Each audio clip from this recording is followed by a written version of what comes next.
Today, after President Biden's news conference, he and the First Lady will meet Queen Elizabeth at Windsor Castle.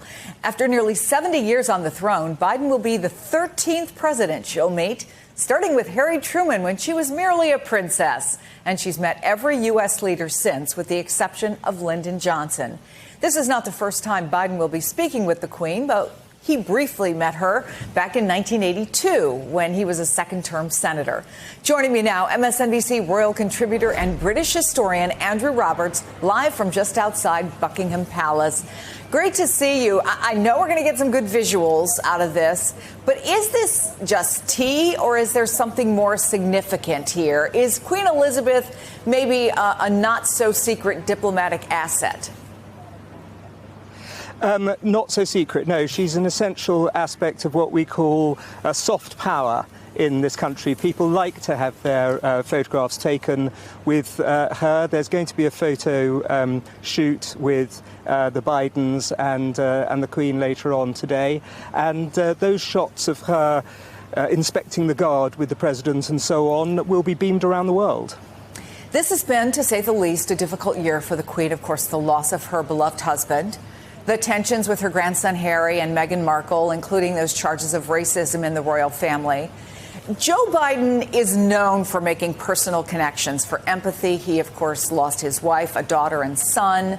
Take us inside. Do you think that this might potentially be a little different than his other meetings that she's had with other presidents, maybe more personal, or not likely?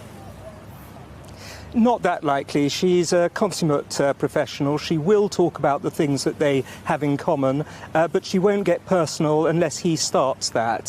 There are various rules around what you talk about to the Queen. You don't ask her direct questions, for example, and he's, as you say, somebody who understands protocol. And there also, as I understand it, you're not supposed to touch the Queen, and much was made of the fact that Michelle Obama kind of put her arm around her, and the Queen reciprocated. In fact, Michelle Obama wrote about that in her autobiography. But is that a real rule? Don't touch the Queen?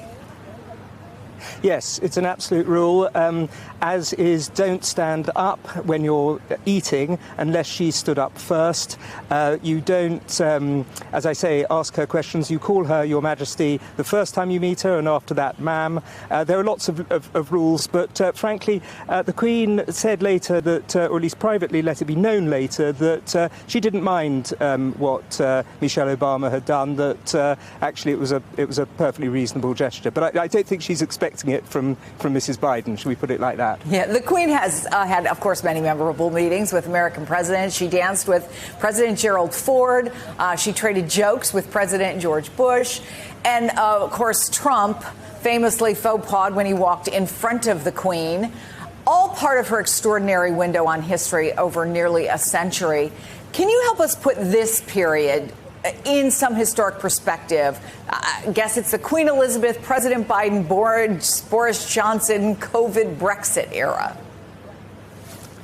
Yes, that's right. This is very much a post-Brexit era, so it's one where Britain wants to project a positive image for the rest of the world about our opportunities in the rest of the world, and how better to do that than have Her Majesty the Queen, who, as you mentioned, has known every president but one since Harry Truman, as our soft power ambassador to the world. Andrew Roberts, it's great to see you, and it's going to be an interesting afternoon to watch. Thanks so much.